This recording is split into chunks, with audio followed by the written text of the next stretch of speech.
की जय, जगत जननी अम्बे मैया की जय। मैं टेढ़ा मेढ़ा हूं, कहते हैं गन्ना टेढ़ा मेढ़ा होता है, क्या उसका रस खट्टा होता है क्या? कहते मैं टेढ़ा मेढ़ा हूं, लेकिन मेरे अंदर रहने वाली आत्मा क्या टेढ़ी मेढ़ी है? ये आत्मद्रष्टा नहीं है, आत्मज्ञानी नहीं है, आत्मा का ज्ञान रखने वाले नहीं है। ये तो बाहर टेढ़े में हड्डी चमड़े मांस की परख करने वाले हैं, और चमड़े की परख करने वाले को ही चमार। राजनक स्वीकार किया कि चमार है।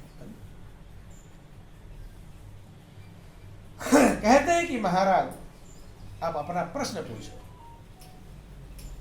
तब राजनक ने पूरी कहानी, कैसे मैं स्वप्न देखा, कैसे राज्यपाट से हारा, छिपने के लिए जंगल भागा, वहां बुढ़िया को भोजन मांगा, सारी कहानी सुना दिया कि महाराज मैं नहीं समझ पा रहा हूं कि सत्य क्या है, मैं सही में क्या हूं, राजा हूं कि भिखारी। एक सेकंड पहले मैं बुढ़िया से भीख मांग रहा भिखारी था, और जैसे जगा तो मैं राजा था।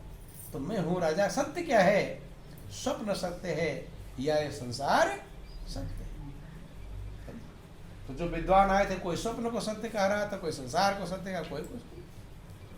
अष्टवक्र कहते हैं राजन, ना स्वप्न सत्य है और ना ही संसार सत्य है, दोनों मिथ्या है, दोनों ही असत्य है।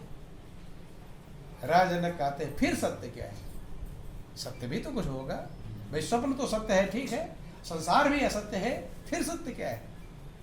अष्टावक्र कहते हैं राजन, सत्य उसे कहते हैं जिसमें कभी कोई परिवर्तन न हो। जिसमें परिवर्तन होता है उसे सत्य नहीं। जैसे आज किसी से कहा कल 10,000 रुपया देंगे, तो कल लेने आए, कहा तो कहाँ था, असत्य तो हो गया, बंद हो। जिसमें बदलाव हो, जिसमें कभी कोई परिवर्तन, no any changing at any time, किसी समय में, किसी काल में, तीनों काल में जिसमें कोई परिवर्तन ना हो, उसे कहते हैं सत्य। जैसे महापुरुष कहते हैं आदि सच जुगाति सच, है भी सच नानक होसी भी सच। सत्य पहले था, आज है और कल भी रहेगा। जिसकी इच्छा मात्र से सारी सृष्टि का संचालन होता रहता है, उसे सत्य कहते हैं। दुनिया में हर चीज असत्य है, सब चीज परिवर्तनशील है। जैसे बच्चा पैदा हुआ, जवान होगा, बूढ़ा होगा, बदल रहा है, पौधा लगाओगे वो भी बड़ा होगा, नष्ट होगा। एक समय ऐसा आता है जब सूरज चंद्रमा सितारे भी नष्ट हो जाते, कि धरती अंबर जाएंगे, बिरसेंगे कैलाश, लेकिन एक में कभी कोई परिवर्तन नहीं होता है, वो है परमात्मा। इसीलिए कहा ब्रह्म सत्य और जगत मिथ्या, एक ही सत्य है परमात्मा। तो राजनक कहते हैं कि क्या उसका अनुभव किया जा सकता है?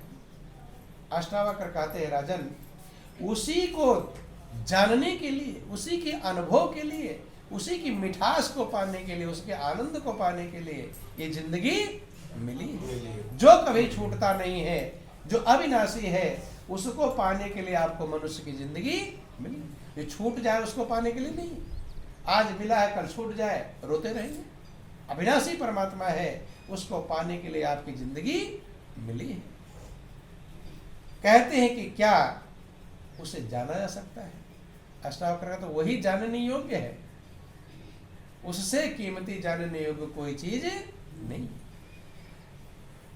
कहते हैं कि जिसको जानने से सब जान लिया जाता है, बंधु वही जानने योग्य है। तो कहते हैं कि कितना समय लगेगा, उसमें क्या क्या करना पड़ेगा? जब समय पूछा, अष्टावक्र कहते बहुत कम समय लगेगा। कि कितना समय? राजनक के मन में विचार आया कि क्या घोड़े की एक रकाब से दूसरे रकाब पर पैर रखने में जितना समय लगता है, इतने समय में उस सत्य का अनुभव हो सकता है? अष्टावक्र कहते इससे भी कम समय में। राजनक जिज्ञासा बढ़ती जा रही थी, सीधे चरणों प्रणाम करते हैं कि महाराज अगर मुझे आप इस योग्य समझते हैं तो मैं उस परमात्मा का अनुभव करना चाहता हूं। अष्टावक्र कहते मैं आप परमात्मा का अनुभव करना चाहते हैं तो आप दक्षिणा क्या देंगे? गुरु दक्षिणा क्या? उन्होंने कहा मैं पहले अनाउंसमेंट कर चुका हूं कि जो मुझे मेरी शंका का समाधान कर देगा मैं उधर आधा राज्य पाट दूंगा, और अब मैं इतना प्रसन्न हूं कि मैं आधा खजाना भी। कहते हैं अष्टावक्र कहते राजन, अपनी कोई निजी चीज जो तुम्हारी हो वो दक्षिणा में दो। राजन मेरी सोचता है, कहते कि राज्य तुम्हारा है क्या जिसको दक्षिणा में दे रहे हो? तुम्हारे पहले ये राज्य किसी और का था, और जो तुम्हारे बाद में बेटे नाती पोतों का होगा। तुम्हारे क्या? तुम तो एक सेवक हो, ये तो प्रजा की धरोहर, तुम्हारा राज्य कैसे हो गया? बंधु, जैसे प्रधानमंत्री चाहे कि देश किसी को दे देना तो नहीं दे सकता, वो तक सेवक है, कार्य कर सकता है, लेकिन दे उसका मालिक है, दे नहीं सकता। तो अष्टावक्र का तुम्हारी जो कोई चीज हो वो दक्षिणा, गुरु दक्षिणा में दो। और आज ने सोचने लगे राज्यपाट सब प्रजा का है, धरोहर है, खजाना तो राज्य का, रथ हाथी घोड़े तो राज्य, सारी चीजें क्या दक्षिणा में दे। लेकिन उन्होंने भी संतों की सभा अटेंड किया था, तब वो समझ गए। वो कहते हैं कि महाराज मैं मन अपना अर्पण कर रहा हूं। क्या अर्पण कर रहा हूं? मन। और मन ही सबसे बड़ा कीमती चीज है, कि मन के हारे हार है और मन के जीते जीत। और कहीं कबीर हरि पाइये मन ही के प्रतीत, कि मन दिया तिन सब दिया और मन के लार शरीर, अब देवे को क्या रहा कह दिए दास कबीर। जिसने मन दे दिया उसने सब कुछ दे दिया। जब अर्पण कर दिया तब कहते राजन घोड़ा मंगवाइए, कि तुम्हारे मन में यही विचार आ गया था कि क्या घोड़े के एक रकाब से दूसरे रकाब पर जितना समय लगता है उतने में परमात्मा का अनुभव हो सकता है, सत्य का अनुभव हो सकता है। घोड़ा आ गया कि घोड़े पर सवार होइए। सवार होने चले तभी उन्होंने अपनी शक्तिपात किया, और अंदर में जब परमात्मा का उन्हें अनुभव प्राप्त हुआ तो वहीं स्थिर हो गए, शांत हो गए। चूंकि परमात्मा ही स्थिर है। बस 2-4 मिनट और आपका टाइम है, टाइम खत्म हो गया। बोलो वृंदावन बिहारी लाल। प्रभु में एक तरह मगन हो गए कि दूसरा पैर रखने का भी ध्यान भी नहीं। जब उन्होंने हटाया वहां से दृष्टि, तब दूसरा पैर रखा, एकदम राजजनक प्रभु में स्थिर हो गए। चूंकि ध्यान देना बंधु, मन की चंचलता ही बेचैनी है और मन की स्थिरता ही शांति है। सब लोग शांति चाहते हैं ना। जब आपका मन चंचल रहेगा तो आप बेचैन रहेंगे, और जिसका मन ज्यादा चंचल रहता है वो ज्यादा परेशान रहेगा। याद रख लेना इस बात को। सामान से नहीं, मन की चंचलता से बेचैनी मिलती है। सामान कितना भी है और आपका मन चंचल है, ये कैसे होगा? वो कैसे बेचैन? और सामान कम भी है और मन शांत है तो आप शांत रहेंगे। तो शांति और बेचैनी का तरीका है मन की चंचलता बेचैनी और मन की स्थिरता शांति। लेकिन मन स्थिर होगा कैसे? बहुत लोग कहते हैं महाराज मन नहीं लगता भगवान में, कहते हैं, ये शिकायत करते हैं। ध्यान देना, मन जिसमें लगाओगे सारा संसार परिवर्तनशील है, चंचल है, और जो उसमें मन लगाओगे तो मन चंचल ही रहेगा। एक चीज स्थिर है, वो है परमात्मा। जैसे अब हाथ ऐसे हिल रहा हो और इसी पर कोई चीज रख दे तो वो भी तो हिलेगा। ऐसे जो सब चीज संसार की सब परिवर्तनशील है, चंचल है, और उसमें तुम मन लगा रहे हो। जब उसमें मन लगाओगे तो मन चंचल रहेगा, स्थिर होगा, वो भी चलायमान रहेगा। लेकिन एक परमात्मा ही स्थिर है, और जब उसमें आप अपने मन को लगाओगे तब मन स्थिर होगा। इसलिए भगवान, सब महापुरुष कहते हैं भगवान में मन लगाओ। कहा कहते हैं? भगवान में इसीलिए लगाता है कि भगवान शांत है, स्थिर है। उसमें जब आपका मन लगेगा तब आपको शांति मिलेगी। और दुनिया के पदार्थों में आज तक कभी भी किसी को शांति, चुपचाप पदार्थ ही चंचल है तब वो शांति मिलने वाली नहीं। तो इसलिए उन्होंने अपने मन को जैसे प्रभु में जोड़ा, क्योंकि गुरु का काम आत्मा और परमात्मा और वेद में महात्मा कनेक्शन करते हैं। क्या करते हैं? जैसे आप घर में बिजली की सारी फिटिंग हो, ठीक है, फ्रिज, कूलर, एयर कंडीशनर सब रखे हुए हो, लेकिन उसका लाभ तब तक नहीं उठा पाओगे जब तक मेन लाइन से तार नहीं। लाभ मिल जाएगा, फ्रिज है, कूलर, एयर कंडीशनर रखा हुआ है, इसको पंखा है, अब लाइन से उधर कनेक्शन कट गया, आराम दे रहा है? नहीं दे रहा, हवा नहीं दे रहा है। कनेक्शन उधर जुड़ेगा तभी हवा आएगी। ऐसे ही बंधु आपके अंदर, सबके अंदर परमात्मा की पूरी फिटिंग है, फिटिंग में कोई कमी नहीं। आपके अंदर वाले फ्रिज को, एयर कंडीशनर आपको आनंद देंगे, वो सब लगे हुए हैं, लेकिन मेन लाइन से कनेक्शन, और यही काम गुरु का है। इसीलिए रहते हुए, इसीलिए कहा गुरु गोविंद दो खड़े और काके लागो पाए। और जो आपका कनेक्शन जोड़ दे, कनेक्शन जोड़ने का प्रमाण मिलेगा, आप उस परमात्मा का अनुभव अपने हृदय में कर पाएंगे। जैसे इसका कनेक्शन जुड़ेगा तो पंखा चलने लगेगा, प्रमाण आएगा। ऐसे आपका जब कनेक्शन जुड़ेगा तो आप उस व्यापक ब्रह्म को अपने हृदय में दर्शन प्राप्त कर पाएंगे, प्रकट होगा। यही कनेक्शन जोड़ने का प्रमाण है बंधु। इसीलिए कहा बलिहारी गुरु आपने, उस गुरु की बलिहारी है जो आपके हृदय में गोविंद को बता दे, लखा दे।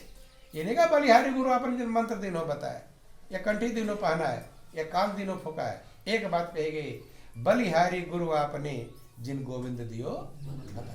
तो बंधुओं, जब अष्टावक्र चलने लगे तो राजा जनक ने झोली अपने कंधे में टांग ली। राजा जनक कहते, झोली तुम कहाँ चल रहे हो? कि गुरु महाराज जी, जब मैंने मन अर्पण कर दिया, अब मेरा क्या रह गया, सब कुछ अर्पण हो गया। तब अष्टावक्र बहुत खुश होते, क्योंकि समझ जाते हैं कि अब राजा जनक का कुछ नहीं। तब कहते हैं अष्टावक्र, कहते राजा जनक तुम्हारा कुछ नहीं है, सब कुछ मेरा है। मैं तुम्हें आज्ञा दे रहा, जैसे राज्य पाठ का पालन करते थे पहले, वैसे ही करोगे, लेकिन अपना समझ करके नहीं, मेरा समझ करके। क्योंकि अपना समझना ही भूल है। क्या है? भूल। ऐसे समझ लो, जैसे नौकर है और मालिक है। मालिक दुकान को अपना समझता है और नौकर दुकान को मालिक का समझता है। तो दुकान में आग लग जाए तो टेंशन किसको होगा, नौकर को कि मालिक को? नौकर को तो जो वेतन मिलना है मिलना है, क्योंकि मालिक की दुकान है। जो तुम्हारा रहेगा बस वही दुख का कारण बन जाएगा। ये ध्यान देना, गौर करना।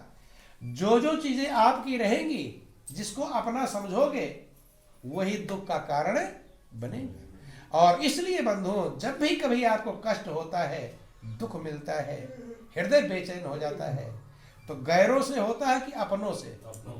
किससे होता है? गैर कुछ भी बोल देंगे तो आपको ज्यादा फर्क नहीं। देखो, ट्रेन में सफर में जाते रहते हैं आप, सीट के लिए किसी तू मैं भी हो जाता है, लेकिन वो याद रहता है कि कल झगड़ा हुआ था, उसी समय भूल जाएगा, अगले दिन भूल जाता है। ठीक है, क्योंकि गैर है।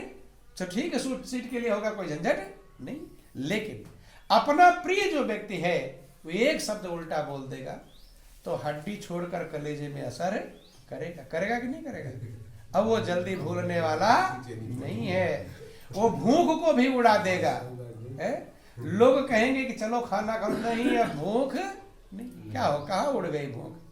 वही दिमाग में बैठ गया कि मैंने इसका कितना पाला पोसा, क्या क्या किया, बोरियां ढोया, और आज मुझे इसने उल्टा बोल दिया। कोई भी हो, बेटा हो, बेटी हो, पत्नी हो, पुत्र हो, बंधु, एक आध टाइम आप खाना भी नहीं खाते, बिस्तर पर चले जाओगे, नींद भी सब उड़ जाएगा। किसके कारण? जो प्रिय ने अपने अंदर उल्टा।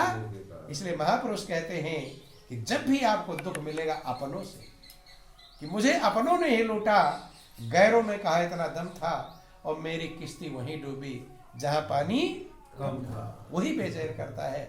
लेकिन राजन ने क्या किया था? जो कुछ अपना था वो सब गुरु चरणों में अर्पण कर दिया। अब उनका अपना कुछ नहीं। अपना क्या है? जो गुरु ने परमात्मा का बोध कराया, अब प्रभु अपना बन गया। तब गुरु महाराज जी आदेश देते हैं, इसमें कोई संदेह नहीं, कुछ भी तुम्हारा नहीं है, तो तुम मान लिए हो कि मेरा है।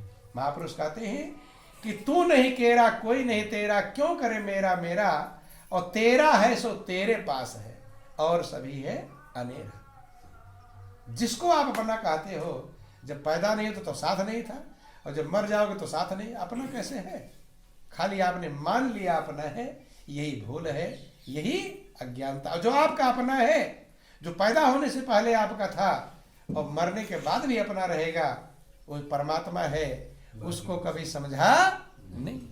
बोलो वृंदावन बिहारी लाल की। तो बंधु ध्यान देना, जब अष्टावक्र ने सब कुछ अर्पण कर दिया, अब अपना कुछ नहीं है, अब बेचैन कौन करेगा? अपना ही बेचैन करता है। और अपना जब अर्पण हो गया और अपना जो परमात्मा था उसका ज्ञान हो गया, तब उसे विदेह कहलाते हैं। क्या कहलाते हैं? देह में रहते हुए विदेह कहलाते हैं। सब काम तो सब किया, राज्य पाठ की पूरी जिम्मेदारियां निभाया, लेकिन मन में कभी नहीं गया कि ये मेरा है, मेरा ही माया है, मैं और मोर तोर तय माया, और जय बस कीन्हे जीव निकाया। इस बंधन से तब जीव छूट पाता है जब सतगुरु के शरण में जाकर अपने अंदर स्थित आत्म स्वरूप परमात्मा का दर्शन करता है और मन लगाने का तरीका सीखता है। तब आप जब गुरु एक बार अंदर में लगा देते हैं तो रोज रोज आप मन लगा पाओगे, और वो परमात्मा एक है जो आपके हृदय में है। बाहर वाले तमाम हो सकते हैं, लेकिन अंदर वाला एक है। बाहर का स्वरूप अलग अलग है, अंदर का स्वरूप एक है, और एक में ही मन लग पाएगा, 10 में मन लगने वाला नहीं है। वो एक है और उसका नाम भी आपके हृदय में है, लेकिन बिना गुरु के उसका ज्ञान संभव नहीं है। और मरते समय भी अंदर के ही नाम का सुमिरन कर पाओगे। बाहर जुबान ऐंठ जाएगी, कोई मंत्र माला कुछ भी नहीं, हाथ पैर नहीं काम करेगा, लेकिन अंदर का अगर ज्ञान है तो मरते समय अपने तार को जोड़ लोगे। जोड़ तब पाओगे जब अभी से अभ्यास किए रहेंगे। प्रैक्टिस मेक्स मैन परफेक्ट, अभ्यास ही मनुष्य को पूर्ण बनाता है। करत करत अभ्यास ते जन्मत हो सुजान, और रस्सी आवत जाते सिर पर परत निशान। अभी से गुरु के शरण में जाकर अंदर में जो हनुमान जी कहते प्रभु है, राम कहते प्रभु है, शंकर कहते हैं, सब कहते हैं, अंदर में जाकर उस प्रभु को पहचानना होगा। और उसमें कैसे दिल लगावे, कैसे एकाकार हो, कैसे मन को एकाग्र करें, ये तरीका गुरु से सीखना पड़ेगा।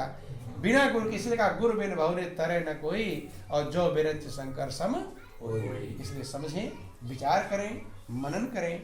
जो जिंदगी बीत गई, जैसा भी बीता है, वो वीडियो कैसेट आपकी बन गई, अल्टा सीधा उल्टा सीधा, मरने समय देखोगे कि मैंने क्या किया था, उल्टा किया, और आंख से आंसू ढलेंगे। ढलते नहीं, क्यों? आप जो जिंदगी भर कर रहे हैं उसकी वीडियो कैसेट बन रही है, और वही मरने पर आपको टीवी में लगाया जाएगा, दिखाया जाएगा, देख लो क्या क्या तीर मारा है, क्या क्या किया है।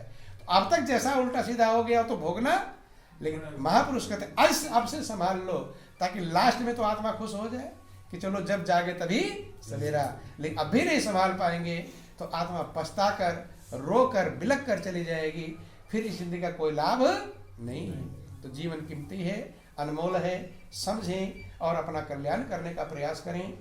और उसमें देर करनी, अच्छे काम को तुरंत करना चाहिए, बुरे काम को कल पर हो सका टल ही जाए। बंधु कि जो करना है जल्द करे, और क्यों बैठा है मौन, और पल में परलय होएगी, कल की जाने कौन। काल करे सो आज करे, आज करे सो अब, और पल में परलय होएगी, बहुरी करोगे कब। चाहे बच्चा हो, चाहे जवान हो, चाहे बूढ़ा हो, कब किसकी मौत आए कुछ भरोसा नहीं। उससे पहले जो तुम्हारा परम सहारा है परमात्मा, उससे पहले पकड़ लेना चाहिए। ये जीवन का सार है, ये जीवन का लक्ष्य है। नहीं दुनिया के सहारे एक संग में छूट जाते हैं और आदमी व्याकुल और बेचैन हो जाता है। जो नहीं छूटता वो परम सहारा परमात्मा है, उसको पकड़ने का प्रयास करें। अब ज़्यादा कुछ ना कहा करके इन्हीं चंद शब्दों के साथ बोलिए प्रेम से गुरुदेव महाराज की जय, बोलो वृंदावन बिहारी लाल की जय। त्वमेव माता च पिता त्वमेव बन्धुश्च सखा त्वमेव विद्या द्रविणं त्वमेव सर्वं मम देव देवा त्वमेव सर्वं मम देव देवा त्वमेव सर्वं मम देव देवा। बोलिए प्रेम से गुरुदेव महाराज की जय। श्री सच्चिदानंद भगवान की जय। उमापति महादेव की, पवन सुत हनुमान जी महाराज की, जगत जननी अम्बे मैया की, सियावर रामचंद्र की। बोलो सब संतों